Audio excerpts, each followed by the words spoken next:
Menggunakan pakaian dinas harian gubernur lengkap dengan atributnya, Sabirin Nur didampingi tim kuasa hukumnya keluar dari kantor Sekretariat Badan Pengawas Pemilu Provinsi Kalimantan Selatan di Jalan R.E. Marta Dinata, Banjarmasin, Rabu siang.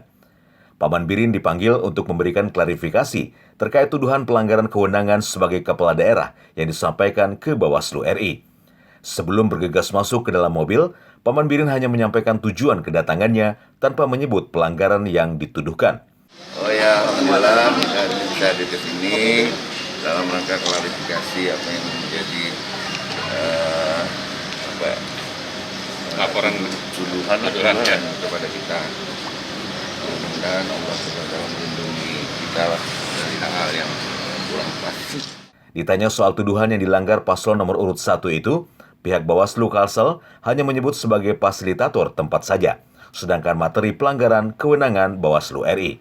Di sini benar bahwasannya di Bawaslu Provinsi itu sedang dilaksanakan klarifikasi terhadap laporan dugaan pelanggaran yang disampaikan ke Bawaslu Republik Indonesia. Jadi di sini yang berhadir untuk melaksanakan klarifikasi itu adalah tim dari Bawaslu RI yang didampingi juga oleh Gakumdu Bawaslu dari Kejaksaan dan juga dari Kepolisian, serta juga diklarifikasi oleh pimpinan Bawaslu RI melalui secara virtual. Jadi di sini kami di Bawaslu Provinsi hanya memfasilitasi terkait dengan tempat pelaksanaan klarifikasi.